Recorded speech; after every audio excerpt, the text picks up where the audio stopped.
और अब शुरू करते हैं हमारी आज की कवर स्टोरी।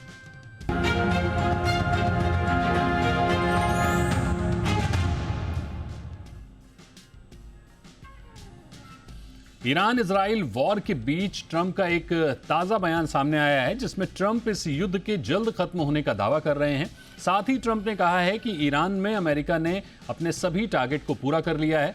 वहीं ट्रंप ने रूस के राष्ट्रपति पुतिन से युद्ध के ताजा हालातों पर बात की है। फिलहाल ट्रंप के इस बयान के बाद ईरान की ओर से एक बयान आया है, जिसमें ईरान ने साफ किया है कि अमेरिका से अब बातचीत की कोई गुंजाइश नहीं बची है। ऐसे में ट्रंप का यह ताजा बयान कितना अहम है और क्या वाकई युद्ध जल्द खत्म हो जाएगा, ये एक बड़ा सवाल है। आगे देखिए रिपोर्ट, फिर एक्सपर्ट्स के साथ करेंगे चर्चा। ट्रंप के तीखे बयान, झुक नहीं रहा ईरान।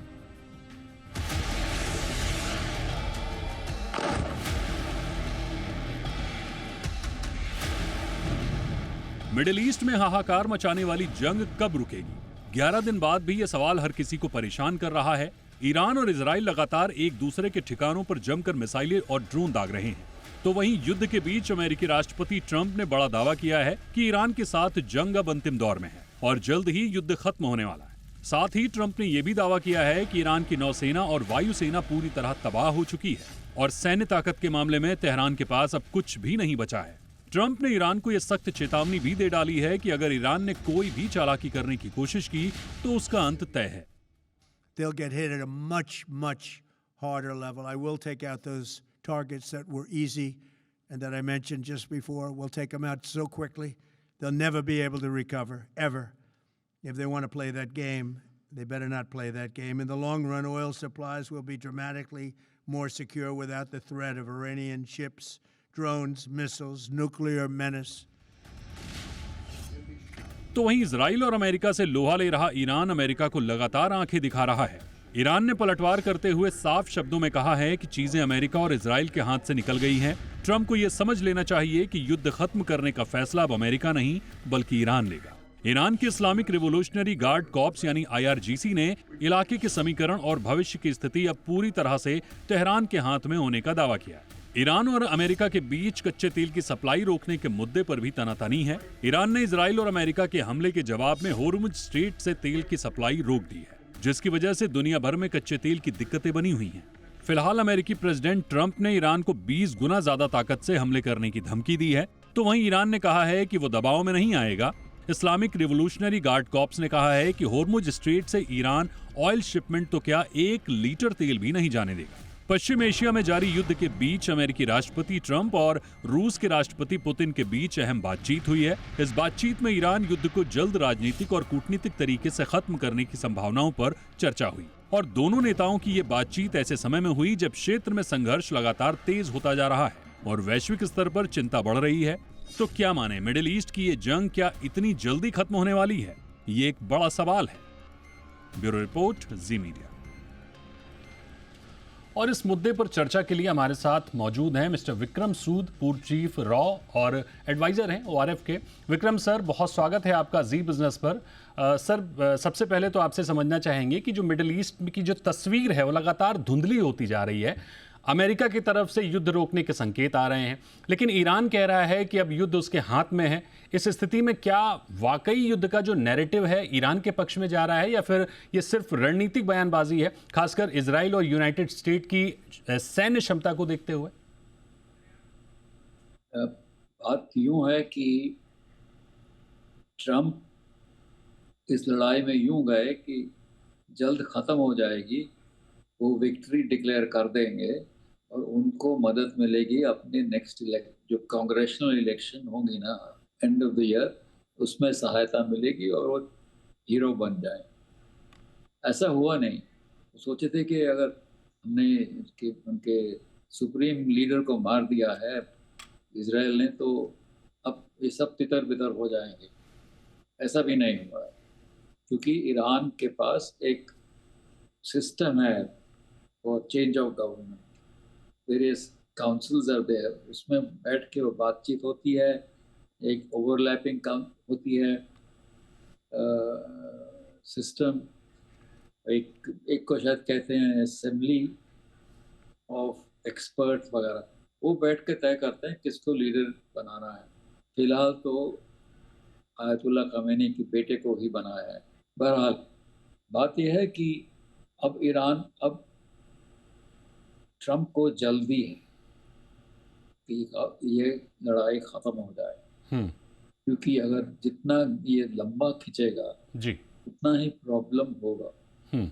अगर ईरानियंस अपने अटैक्स जारी रखे और ये कुछ ना कर पाए, क्योंकि अब बेसिस तो इनके जो नेबरहुड में थे सब तहस नहस कर दिए उन्होंने। उनके थार्ड मिसाइल जो थे, बैटरीज, तो एंटी हाई स्पीड डिफेंस के लिए वो भी टूट गए हैं। हम्म। तो ये तो अब आते हैं यूके बेस से, डिएगो गार्सिया से इनको रिकॉनेसेंस करनी है, या पास में बैठे एयरक्राफ्ट कैरियर से। वो बात नहीं है जो सराउंडिंग बेसिस में था, जो ईरान के सराउंडिंग बेसिस में था। जी। और अगर लड़ाई चलती रही हम्म। और ईरान में ये दम है, चलती रही, तो जो उनको सबसे ज्यादा डर है अमेरिकन को, हम्म। Body bags. ओके। अगर बॉडी बैग्स गए तो ईरान ट्रम्प का फ्यूचर बहुत डिम नजर आता है। ओके। तो ये लड़ाई तो मेरे जो जहन में है कि ईरान जारी रखे। उन्होंने तो अब जैसे वो सीज फायर की बात कर रहा है Trump, yes.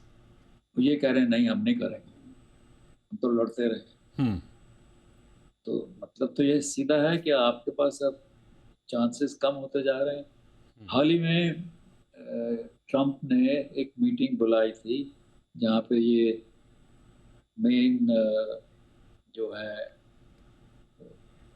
Defence contractors, Lockheed Martin है, या बिल्कुल। उन सबको बुलाया था, जनरल डायनामिक्स, बोइंग, कि आप अपनी इन्वेंटरी बढ़ाइए, प्रोडक्शन शुरू करिए, खत्म होता जा रहा है माल। क्योंकि 4 साल से तो आप यूक्रेन को सप्लाई कर रहे हैं। हम्म। यहाँ पे आपको और किस्म के चाहिए तो उनको देना पड़ेगा लड़ाई लड़ने के लिए। और लड़ाई ये बूट्स ऑन द ग्राउंड नहीं चाहती। करेक्ट। बिना बूट्स ऑन द ग्राउंड कुछ होगा नहीं। हम्म। ऐसा ही कुछ सीज फायर हो जाए तो बिल्कुल। यानी सर, जो उम्मीद थी ट्रम्प को वो पूरी नहीं हो रही है और लड़ाई ये उल्टा उनके गले की हड्डी बनती जा रही है। इस पे बिल्कुल। एक और सवाल मेरा ये होगा सर कि इस कॉन्फ्लिक्ट में Saudi Arabia, United Arab Emirates और कतर जैसे जो खाड़ी देश हैं, उनकी भूमिका कितनी निर्णायक हो सकती है? क्या वो अभी भी मध्यस्थ बन सकते हैं या फिर धीरे धीरे किसी एक पाले में शिफ्ट होते हुए दिखेंगे?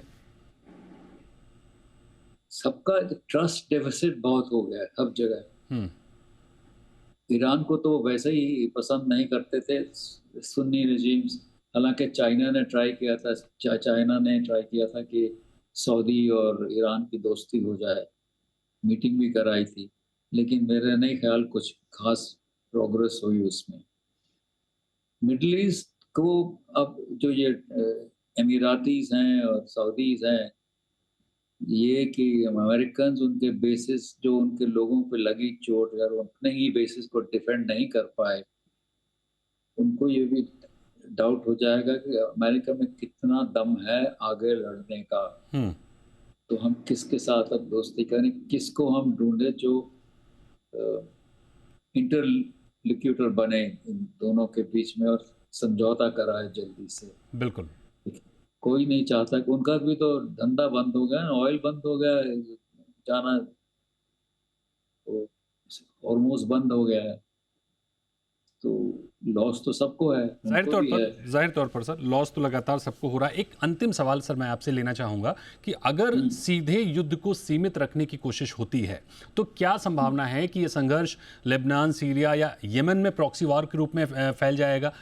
दूसरा कि इस पूरे संकट पर इंडिया पर क्या असर पड़ेगा आपके नजरिए से, खासकर ऊर्जा सुरक्षा, भारतीय प्रवासी और समुद्री व्यापार के नजरिए से अगर हम देखें तो?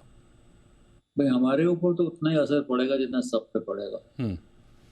शायद थोड़ा कम हो, क्योंकि हमारे पास आई थिंक हमारा जो स्टॉक पाइल है बेटर है, और हमारा उतना डिपेंडेंसी ईरान पे नहीं होगा। हमको तेल वगैरह रशिया से मिल जाएगा, तो उसके लिए नहीं है। और दूसरा क्या था आपका प्रश्न, किस बारे में? दूसरा प्रश्न मेरा ये था सर कि अगर ये सीधे युद्ध को सीमित रखने की कोशिश होती है तो क्या ये संभावना है कि ये संघर्ष लेबनान, सीरिया और यमन में प्रॉक्सी वॉर के रूप में फैल सकता है? वो तो बम्बार्डमेंट शुरू हो गई, लेबनान में भी हो गई और सीरिया में नहीं हुई और इराक में नहीं हुई। बाकी गल्फ स्टेट्स जो एमिरेट्स हैं उनमें तो अभी कुछ नहीं हुआ सिवाय ईरान के अटैक्स ऑन अमेरिकन ठीक, बेसिस। बिल्कुल। अगर ये लोग खुद नहीं आते लड़ाई में तो नहीं फैलेगी, उधर नहीं फैलेगी। ईरान के इंटरेस्ट में नहीं है। बिल्कुल सर। यानी हम आपके नज़रिए से कहीं ना कहीं ये समझने की कोशिश कर रहे हैं कि ये युद्ध ट्रंप जैसा कि सोच रहे थे कि हम इसको जल्दी खत्म करेंगे और विक्ट्री अपनी साबित कर देंगे, वैसा होता हुआ नहीं दिख रहा है, उनके गले की हड्डी बनती हुई दिख रही है। बहरहाल बहुत शुक्रिया करेंगे सूद सर हमारे साथ जुड़ने के लिए, अपना कीमती समय देने के लिए। Thank you so much sir, thanks for your time. और इस चर्चा को थोड़ा और विस्तार देते हैं, थोड़ा और आगे बढ़ाते हैं। हमारे साथ कुछ खास मेहमान जुड़ गए हैं। हमारे साथ हैं major general retired SVP Singh, defence expert हैं, सुशील सिंघल हैं, पूर्व राजनयिक हैं, और रविंदर सचदेव हैं, विदेश मामलों के जानकार हैं। तो बहुत स्वागत करेंगे आपका SVP सिंह सर, सुशील सर और रविंदर सर हमारे साथ जुड़ने के लिए। सबसे पहले तो मेरा सवाल आपसे होगा SVP सिंह सर कि ईरान कह रहा है कि अब जो है युद्ध जो है उनके कंट्रोल में है, लेकिन ऐसा होता हुआ दिख नहीं रहा है। लेकिन अगर हम देखें तो इजराइल और यूनाइटेड स्टेट की सैन्य ताकत को देखते हुए क्या वाकई ईरान रणनीतिक बढ़त बना चुका है या सिर्फ ये एक मनोवैज्ञानिक दबाव बनाने की रणनीति है? देखें, ईरान की जो जीत का सवाल है या उसका उस तरफ मिलिट्री हालात में पलड़ा हायर है वो नहीं है इस समय। ईरान बेशक ऐसी स्टेटमेंट कर दे, क्योंकि इसमें कोई शक नहीं कि अमेरिका और इजराइल ने जिस तरह से ताबड़तोड़ हमले किए हैं, ईरान खास करके तेहरान और सराउंडिंग एरियाज के हालात जैसे गाजा में हुई है वैसे ही है। तो वो तो जीत नहीं है। वह उनकी न्यूक्लियर इंस्टॉलेशन में भी काफ़ी डिस्ट्रक्शन की गई है, उसकी काबिलियत में कमी आई है। और भी मिसाइल साइट्स के ऊपर भी हुआ है, मिसाइल लॉन्चर्स के ऊपर भी काफ़ी उनका स्ट्रेंथ कम हुआ है। पर ये नहीं हम जानते कि उसके पास कितनी रेजिडुअल कैपेसिटी और कैसे वो रिसाइकिल कर सकता है। और वैसे ही उसका एयर डिफेंस सिस्टम कमज़ोर हो गया, एयरफोर्स नेवी उसकी काफ़ी तबाह हो गई है। तो अगर हम ऐसे देखें तो मिलिट्री हालात में ईरान उस पोजीशन में नहीं है। परंतु ईरान का ये है कि वो एक साइकोलॉजिकल और मनोबल तौर के ऊपर उसमें उसकी एक तरह की पलड़ा हायर है कि जैसे उसने अमेरिका के बेसिस जो हैं गल्फ स्टेट्स में और इजराइल के ऊपर जैसे उन्होंने मिसाइल और ड्रोन अटैक्स किए हैं, ईरान का मनोबल ऊंचा है, अमेरिका और इजराइल का नीचे है। और लड़ाई की हालात में सबसे बड़ा वेपन ह्यूमन बीइंग है। बाकी जितने भी हथियार आ जाएं वो ह्यूमन बीइंग से कम रह जाते हैं कि विल टू फाइट। तो ईरान ने इस समय उस हालात में है कि they want to fight. And इसलिए देखें उसकी जो सक्सेशन प्लान हुआ है वही दिखाता है कि ईरान अपनी सिचुएशन में कंट्रोल में है। मुश्तबा खमेनी आए हैं, सक्सीड हुआ है, जबकि उनके पिता चाहते थे कि वो नहीं हो, वो सक्सेशन प्लान एक फैमिली के अंदर नहीं रखना चाहते थे। पर जरूरी बात है कि उसका बैकग्राउंड ऐसा है, IRGC के साथ रहा है, बजिस मिलिशिया के साथ भी उसका साथ रहा है, उसने सर्विस की हुई है 8-9 साल। तो एक तरह का उसकी एक्सेप्टेंस IRGC में बहुत ज्यादा हाई लेवल पे है। और IRGC इस समय पूरी कमांड में एक तरह की मिलिट्री हालात के अंदर और बाकी सिचुएशन को डिक्टेट कर रहा है। बिल्कुल। तो मेरी समझ के मुताबिक ईरान इस समय दोनों जो हम देखें साइड अपने अपनी ताकत है, जी। परंतु अगर किसी प्रकार से अमेरिका चाहता है, ट्रम्प तो एक रैबिट निकाल लेते हैं ना फ्रॉम स्लीव कभी भी, अभी बातचीत करना चाहते हैं, उनकी ये भी स्टेटमेंट है कि मैं ईरान से बातचीत करना चाहता हूं। तो ये सारा एक साइकोलॉजिकल प्लॉय होता है और उसमें क्या है कि ईरान भी इसके साथ वाकफियत है। जो सीज फायर कंडीशन अगर करेंगे उसमें जो हालात अभी नेगोशिएशंस में चल रही थी वही लगाई जाएंगी। Okay. हो सकता है कि क्योंकि ईरान में इतनी बर्बादी हुई है, अमेरिका बोलेगा कि जितने भी इनकी एक्सेस ऑफ रेजिस्टेंस है उनका बिल्कुल खात्मा हो। करेक्ट। और जितना भी उसकी मतलब बाकी और हॉर्मुज स्ट्रेट का कंट्रोल है उसके ऊपर भी कॉम्प्रोमाइज करें। मैं ये क्यों कह रहा हूं, देखिए इस समय हॉर्मुज स्ट्रेट का आज की ठीक, स्टेटमेंट है कि ईरान टैरिफ भी लगाना चाहता है जब मूवमेंट होएगी, एक बिल्कुल। तरह का जो हम जानते हैं अपने देश में टोल टैक्स। तो ये ऐसी जो सिचुएशन आती है, ईरान अपनी ताकत में कामयाब है इस समय। ओके, बिल्कुल। और अब अपनी शर्तों पर युद्ध को वो ड्राइव करने की कोशिश करता हुआ दिख रहा है। मैं आपसे समझना चाहूंगा सुशील सर, आपसे मेरा सवाल इसी सवाल को थोड़ा सा और विस्तार देते हुए कि अमेरिका की तरफ से युद्ध रोकने के संकेत आ रहे हैं, लेकिन ईरान बातचीत से अब इनकार कर रहा है। ऐसे में क्या कूटनीति के लिए कोई स्पेस बचा है, आप देख पा रहे हैं? क्योंकि ट्रंप ने पुतिन से भी बात की है। क्या कतर या ओमान जैसे देश मध्यस्थ बन सकते हैं? देखिए, बात यह है कि आपने पुतिन का नाम लिया। पुतिन ने जो बातचीत हुई है, उन्होंने जब ब्रीफ किया, जो कि न्यूज़ रिपोर्ट में आ रहा है कि उन्होंने बताया प्रेसिडेंट ट्रंप को कि भाई मेरी जो है ईरान से भी बातचीत हुई है और गल्फ कंट्रीज हैं उनसे भी बातचीत हुई है। उसके बेसिस पे उन्होंने कुछ प्रपोजल उनको प्रेसिडेंट ट्रंप को दिए हैं और उसके बाद में प्रेसिडेंट ट्रंप बड़े कंसिलिएटरी हो गए हैं। और जहां तक ईरान की बात है, ईरान अपनी तरफ से इस वक्त दिखाने की कोशिश करेगा कि वो जो है ड्राइविंग सीट पर है और जो है वो बिल्कुल कॉम्प्रोमाइज नहीं चाहता। लेकिन ये तो एक मेरे ख्याल से पोजीशनिंग करी जा रही है ईरान की तरफ से, just to get a psychological edge, क्योंकि प्रेसिडेंट ट्रंप बातचीत के बारे में बात कर रहे हैं, लेकिन बिहाइंड द सीन मेरे ख्याल से कन्वर्सेशन बराबर चलती रही हैं, जैसा कि ईरान ने भी इंडिकेट किया है और गल्फ कंट्रीज ने भी किया है, प्रेसिडेंट ट्रंप ने भी किया है। तो डिप्लोमेटिक स्पेस बातचीत के लिए बराबर है। लेकिन इसमें क्या है कि जैसे अभी ईरान की बात हो रही है, लेकिन मुझे प्रेसिडेंट ट्रंप के लिए थोड़ी परेशानी दिख रही है कि प्रेसिडेंट ट्रंप बातचीत जरूर कर रहे हैं और कि कह रहे हैं कि मैं बातचीत के लिए तैयार हूं, लेकिन जब तक वो पूरी तरह से ये नहीं कह सकते कि कहें कि भाई मैंने पूरे जो ऑब्जेक्टिव जो है वो अचीव कर लिए, ईरान को मैंने पूरी तरह से दबा दिया और फ्रीडम ऑफ नेविगेशन, जो स्टेट ऑफ हॉर्मुज जो है इस वक्त फ्रीडम ऑफ नेविगेशन वहां नहीं मिल रहा है, प्रेसिडेंट ट्रंप कुछ भी कहें, क्योंकि वहां कोई भी टैंकर नहीं जा रहा है, कुछ नहीं जा रहा है। तो वो पूरी कोशिश करेंगे कि भाई जब तक उनको ये फ्रीडम ना मिल जाए तब तक वो मेरे ख्याल से समझौते के लिए तैयार नहीं होंगे। और क्योंकि उस अदरवाइज तो वो दिखेगा कि प्रेसिडेंट ट्रंप ने सरेंडर कर दिया। और प्रेसिडेंट ट्रंप, प्रेसिडेंट ट्रंप किस तरह के इंसान है, वो कभी इस बात के लिए राजी नहीं होंगे चाहे कुछ भी हो जाए, क्योंकि अल्टीमेटली उनको ईगो इनकी इतनी बड़ी है और उनको डोमेस्टिक प्रेशर भी है। तो इस वक्त बातचीत होगी, लेकिन लड़ाई मेरे को लग रहा है कि अभी चलती रहेगी जब तक कि ऑब्जेक्टिव अचीव नहीं हो जाते। जाहिर तौर पर बातचीत तो सर दोनों तरफ से होती है। इधर ट्रंप तो जरूर बातचीत करने की संकेत दे रहे हैं, लेकिन ईरान अब पूरी तरह से अड़ गया है और ईरान ने स्पष्ट कर दिया है कि बातचीत की अब कोई गुंजाइश बची नहीं है।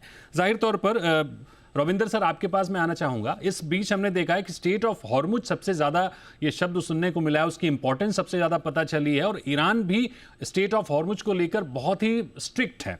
ऐसे में अगर स्टेट ऑफ हॉर्मुज लंबे समय तक बंद रहता है, क्योंकि आज भी बयान हमने सुना था कि उसने क्लियर कट कहा है कि 1 लीटर भी यहां से हम तेल जाने नहीं देंगे, टैंकर की तो बात ही छोड़िए, तो क्या वैश्विक तेल आपूर्ति की और ऊर्जा बाजार पर इसका कितना इंपैक्ट, कितना बड़ा असर पड़ते हुए आप देख रहे हैं? क्या ये दुनिया में 1970 के दशक में जो ऊर्जा संकट आया था, कुछ वैसा होता हुआ दिखेगा? थैंक यू, प्लेजर आपके साथ और जनरल सिंह के साथ और एम्बेसडर सिंगल के साथ। नो या डेफिनेटली यस, होने को ये युद्ध हफ्तों ही नहीं, महीनों ही नहीं, सालों चल सकता है। जो डिफरेंसेस है लो इंटेंसिटी का चलता रहेगा। अब जैसे आप मानिए हिजबुल्लाह है या हूती है, बाय द वे हिजबुल्लाह जो है केवल ये नहीं है कि 2-3-4 हजार लोग हैं। हिजबुल्लाह 2/3 जमीन है लेबनान की और शायद 2/3 लोग हैं यमन के जो कि हिजबुल्लाह को सपोर्ट करते हैं। सिमिलरली हम हूती को कहते हैं प्रॉक्सी हैं, जैसे कि वो 10-15 हजार ही हैं। हूती यमन के शायद 70 से 80% पॉपुलेशन है, पूरी यमन जो होता था एक जमाने में, या 2/3 होगा, ओके, और उतना ही लैंड है, तो वो नेशंस हैं परपेचुअली एट वॉर। तो Iran could also become something like this, कि a nation perpetually at conflict with the Gulf and the other states.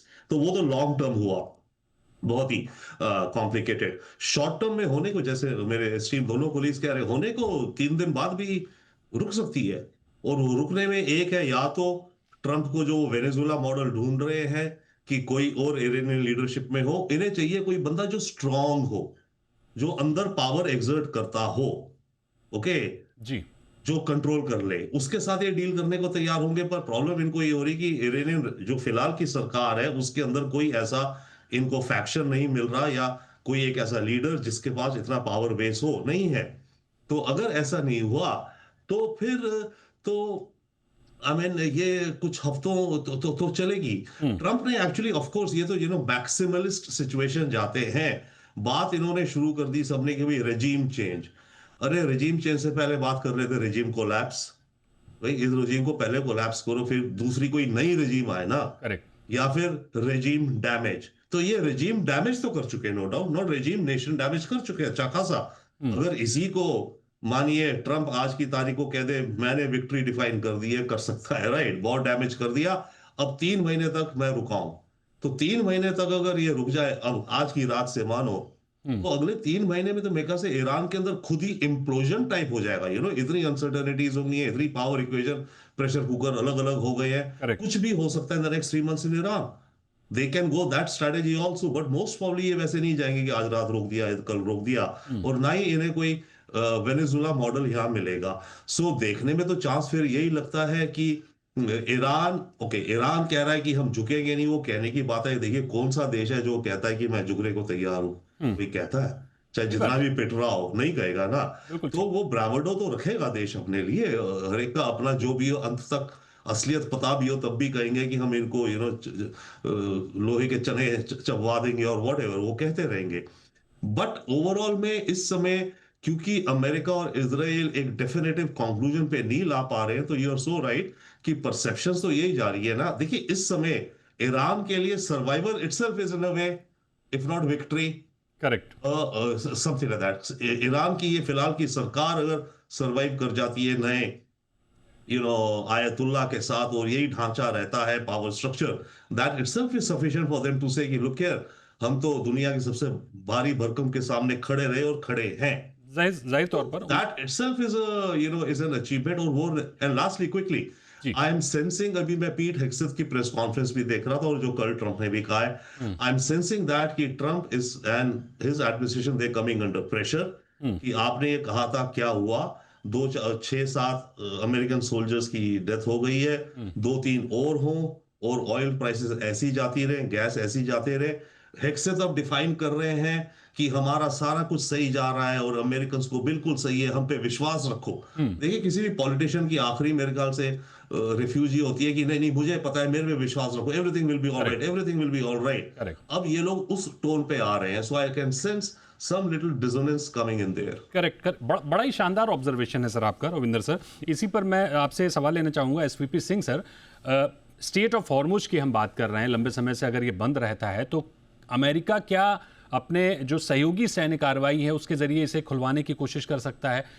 इसके अलावा एक और इम्पॉर्टेंट चीज़ की अभी थोड़ी देर पहले हम बात कर रहे थे विक्रम सूद साहब से, उन्होंने स्पष्ट किया कि अमेरिका पहले तो उसे लग रहा था कि हम युद्ध करेंगे और तुरंत हम ताबड़तोड़ हमले करके और उसको विक्ट्री अपनी घोषित कर देंगे, लेकिन अब ये युद्ध उसके गले की हड्डी बनता हुआ दिख रहा है।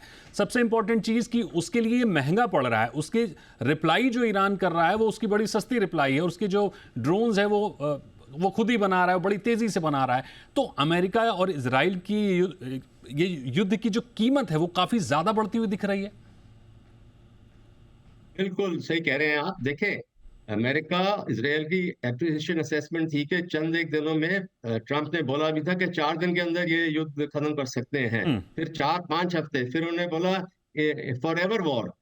क्योंकि ईरान की जो रिएक्शन रही है उनकी, मैं समझता हूँ इतनी जोरदार रिएक्शन रही है कि अमेरिका इजराइल की दोनों की इंटेलिजेंस इतनी स्ट्रांग है, पर इसमें उनकी कामयाबी नहीं आई। वो सेंस नहीं कर सके कि ईरान ने अपनी काबिलियत कैसे बढ़ाई थी जून 25 के बाद, ऑपरेशन मिडनाइट हैमर के बाद, उसकी काबिलियत कैसे आई, उसकी स्ट्रेंथ कैसे आई, उसकी कमांड कंट्रोल, लीडरशिप, पॉलिटिकल में, मिलिट्री लीडरशिप में क्या चेंजेस आई हैं। ये 8 महीने में ईरान ने बहुत ज्यादा आगे कदम बढ़ाए, और क्यों बढ़ाए कि उसको भी एग्जिस्टेशनल थ्रेट है। देखिए, इजराइल बोलता है कि मेरे को एग्जिस्टेशनल थ्रेट है, पर अनडिक्लेयर्ड न्यूक्लियर वेपन स्टेट है, उसके पास न्यूक्लियर बॉम्ब्स है। ईरान के पास इस समय हम बोलते हैं कि नहीं है बॉम्ब्स, और एक एक पॉइंट ऑफ व्यू है कि 60% पे आए हुए हैं, 400-450 केजी यूरेनियम इनरिच्ड है उनके पास।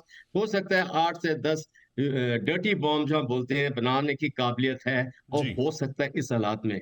परंतु एग्जिस्टेंशियल थ्रेट जो है ईरान के ऊपर ज्यादा पड़ा हुआ है इस समय। दूसरा है कि आप देखें गल्फ स्टेट्स को क्यों ईरान ने हमले किए हैं। एक्चुअली उन्होंने किए हैं अमेरिकन एयर बेसिस के ऊपर, मिलिट्री बेसिस के ऊपर। पर उन्होंने एक और संदेश इसमें दिया है कि देखें आप इनके नीचे आए हैं सुरक्षा लेने के लिए, पर आपकी क्या सुरक्षा इन्होंने दी है, ये एक और मैसेज है। तीसरा है कि उन्होंने आपकी जो ऑयल एक लाइफ लाइन है आपकी, वो बिल्कुल लाइफ लाइन मेंटेन करता है। आपकी जितनी भी अमीरी आई हुई है उसके ऊपर आई है, उसके ऊपर हम अगर डिस्रप्शन कर रहे हैं आपका नुकसान है। इसलिए उन्होंने कुछ ऑयल फील्ड्स के ऊपर भी हमला किया है। एक तरह का सबक दे रहा है ईरान, ये जो गल्फ स्टेट्स के सुन्नी मुस्लिम स्टेट्स हैं और राजनीति देश हैं, किंगडम्स, उनको एक सबक दे रहा है कि ज्यादा अमीरी में मत रहें। अभी आपने बोला था हॉर्मुज स्ट्रेट का। देखिए हॉर्मुज स्ट्रेट अगेन ईरान का भी लाइफ लाइन, क्योंकि वो उसको कंट्रोल करता है। जो 33 किलोमीटर की उसकी विड्थ है क्लोजेस्ट, वो उसका मेन वेपन है हॉर्मुज स्ट्रेट के अंदर, और उसको वो कंट्रोल करता है। और कैसे उसको अभी काबिलियत क्या काबिलियत है उसमें, क्योंकि उसकी नेवी बर्बाद हो गई है। पर फिर भी मेरे विचार के मुताबिक आईआरजीसी नेवी जो है उसकी पेट्रोल पोर्ट्स और उसकी एंटी शिप मिसाइल्स वगैरह उनके पास काबिलियत अभी भी होनी चाहिए, और उसके ऊपर वो काफी हानि कर सकते हैं। अमेरिका क्या क्या स्ट्रेंथ है यहाँ पे, उसकी बहरीन में 5th फ्लीट है, बहुत ही ताकतवर है। तो वो ये जो ताकत है ईरान की, उसको के ऊपर भी एक तरह की विक्ट्री कर सकता है, या ईरान को अपना पूरा मुद्दा अचीव करने में नहीं होगा। तो इसमें सही रहेगा कि ईरान भी थोड़ा क्लाइम डाउन करें, जैसे कि इस समय शांतिपुर की बात हो रही है, थोड़ा सा क्लाइम डाउन करना पड़ेगा, ताकि ऑयल जो कि विश्व को सबसे बड़े ग्लोबल डिस्रप्शन हो गया है वो कंट्रोल में आ जाए। इसीलिए ट्रम्प का क्या है, ट्रम्प के एडवाइजर्स ने मेरे पढ़ने के मुताबिक उसको एडवाइस की है कि किसी तरह एक एग्जिट ऑफ रैंप फाइंड करो, और इसलिए वो अपना नैरेटिव कर रहे हैं और पुतिन का इस्तेमाल किया है। पुतिन का इस्तेमाल इसलिए किया है कि पुतिन की वो मदद कर रहे हैं यूक्रेन में, और दोनों की पर्सनल रिलेशनशिप अच्छी है, तो इसलिए पुतिन भी जरा विश्व में बड़ा लीडर बनेगा और भी, और ट्रम्प को फेस सेविंग दे रहा है पुतिन। ठीक, बिल्कुल, बड़ी इंपॉर्टेंट बात आपने कही। सुशील सर, आपसे मेरा सवाल ये होगा सर कि अगर ये कॉन्फ्लिक्ट और लंबा खिंचता है, जिसके आसार सबसे ज़्यादा दिख रहे हैं, तो क्या सऊदी अरेबिया और यूएई जैसे खाड़ी देश खुलकर किसी एक के पक्ष में खड़े होते दिखेंगे? क्योंकि ये जो हम देख रहे हैं उस कॉन्फ्लिक्ट का सबसे ज़्यादा नुकसान इन्हीं देशों को हो रहा है।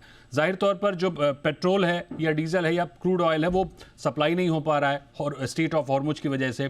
अगर हम देखें तो टूरिज्म पूरी तरह से ठप पड़ा हुआ है। तो ये कितनी देर तक चलेगा? बहुत ज़्यादा देर तक तो नहीं चलेगा।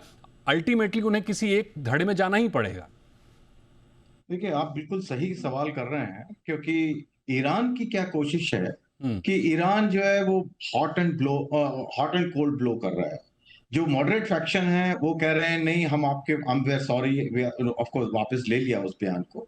लेकिन वो दिखाने की कोशिश क्या है इनकी, ईरान की कोशिश ये है कि मिडिल ईस्ट के जो गल्फ के खाड़ी के जो देश हैं वो पूरी तरह से अमेरिका की तरफ ना जाएं और न्यूट्रल बने रहें, और वो अटैक जो कर रहे हैं वो ये एक्सपोज कर रहे हैं कि जिसपे आपने विश्वास किया अमेरिका के ऊपर, वो आपके लिए आपका जो है सुरक्षा नहीं कर सकता है। इनफैक्ट सऊदी अरेबिया की तरफ से स्टेटमेंट भी आया है कि हमने अमेरिका के ऊपर विश्वास किया, लेकिन वो अमेरिका ना अपनी सुरक्षा कर पा रहा है, ना हमारी सुरक्षा कर पा रहा है, केवल इजराइल की सुरक्षा करने में कोशिश कर रहा है। तो ये सब में अभी तक, क्योंकि खाड़ी के देशों की प्रॉब्लम क्या है कि वो अपने आप को दिखाना नहीं चाहते कि वो मुस्लिम देश के खिलाफ लड़ रहे हैं, क्योंकि उनको अपनी जनता से भी इसमें उनको परेशानी है। जैसा कि हमने पाकिस्तान में भी देखा कि वहां पर जो है पॉपुलेशन जो है अगेंस्ट हो गई, इतने लोग मारे गए, तो वहां उनको वो भी प्रॉब्लम है।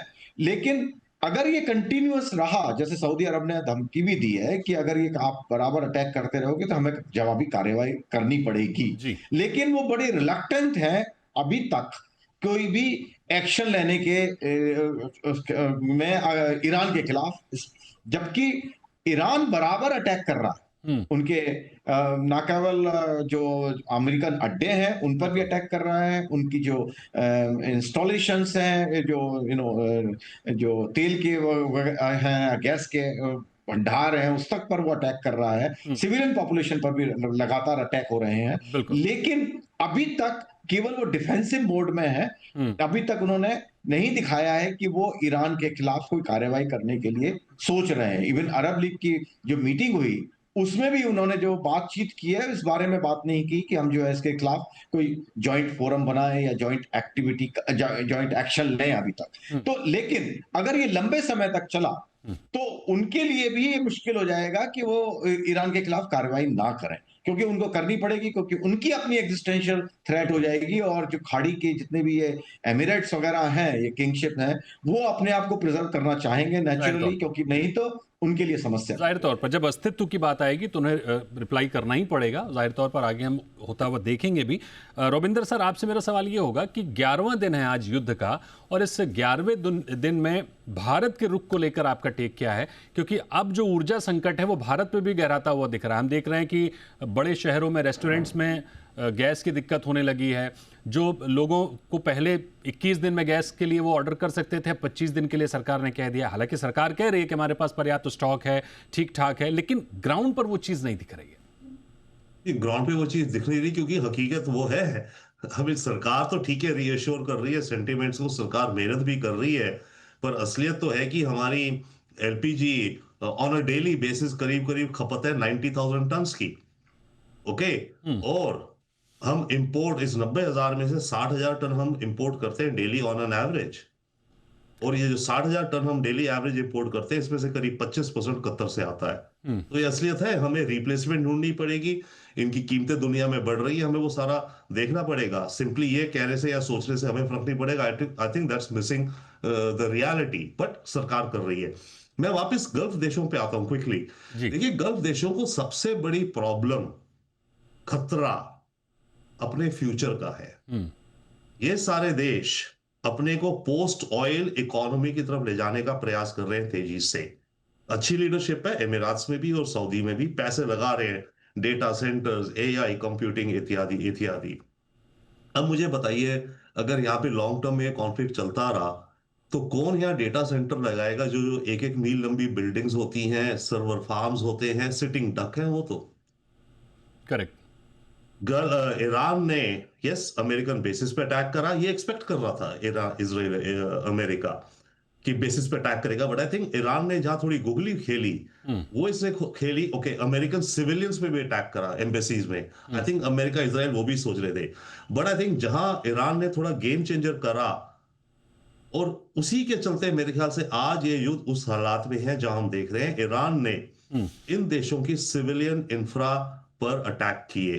कतर के एलएनजी टर्मिनल पर, अरामको के एक उसको डैमेज किया। हालांकि ये भी कहा जाता है कि अरामको पे जो डैमेज है वो मोसाद ने करा, ओके, टू शो कि ईरान कर रहा है। आई मीन मेन गेम्स चल रही है, व्हाटएवर पॉइंट इज। और उसके बाद yesterday by the way Iran का एक ड्रोन का अटैक हुआ है दुबई में या अबू धाबी में, अमेजॉन वेब सर्विसेज के डेटा सेंटर पर। करेक्ट। ये सारे देश tens and billions of dollars for a future economy, shining city, glass, steel buildings, efficient business, अपने को ओएसिस और हब बनाए हैं ना इंटरनेशनल बिजनेस का। ये इनका सारा फ्यूचर गड्ढे में जाता दिखेगा अगर ये कॉन्फ्लिक्ट लॉन्ग टर्म चलता गया। कौन है इन्वेस्ट करेगा?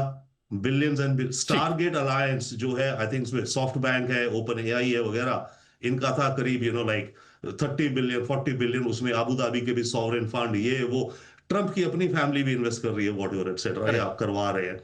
तो अगर ये कॉन्फ्लिक्ट चलता रहा, मुझे जो दिखता है, हम ये सोचते हैं और बात हो रही है ज्यादातर कि इनको ऑयल का लॉस हो रहा है। हाँ, डेफिनेटली ऑयल रेवेन्यू लॉस हो रहा है, टूरिज्म लॉस हो रहा है। यू आर वेरी राइट, आपने जैसे कहा tourism is a major component of the economy. But the point is what will happen to the future. Their future जो ये करना चाह रहे हैं, move towards the new age, new economy, quantum computing इत्यादि इत्यादि इत्यादि, वो सारा का सारा खतरे में है सर। बिल्कुल That is बिल्कुल the danger for them. बिल्कुल बुरी तरह से खतरे में है सर। बड़े इंपॉर्टेंट बात आपने कही, डेटा सेंटर पर अटैक हुआ था, उसके बाद डेटा सेंटर में खबर ये आई कि वो अब Down हो गया भारत था। या सिंगापुर जैसे देशों में अब ऑप्शन देख रहे हैं। जाहिर तौर पर Exactly. टूरिज्म बुरी तरह से उनका डैमेज हुआ Exactly. है। तो अगर जस्ट अगर ये हुआ तो इनका जो फ्यूचर का जो भी फ्यूचर की ग्रोथ है सारी इनके तरफ से हट गई। बिल्कुल। सारा ये जो एआई और कंप्यूटिंग की जो नई Exactly. दुनिया बनने जा रही है वो सिंगापुर, भारत, मलेशिया कहीं और लगेंगे, फिलीपींस, जहां मतलब जाहिर तौर पर इन्वेस्टर्स का जो सेंटिमेंट है वो बुरी तरह से प्रभावित होता हुआ दिखेगा। एक जो सेफ हेवन की छवि बनी थी यूएई की, वो बुरी तरह से खराब होती हुई दिखी है। बहरहाल चर्चा और भी लंबी हो सकती है, लेकिन वक्त हमारे पास कम है, तो बहुत शुक्रिया करेंगे मेजर जनरल सिंह सर आपका, सुशील सिंघल सर आपका और रविंदर सर आपका हमारे साथ जुड़ने के लिए, इस टॉपिक पर बात करने के लिए। Thank you so much sir. और यहाँ वक्त है एक छोटे से ब्रेक का, जल्द लौटेंगे, आप बने रहिए जी बिजनेस।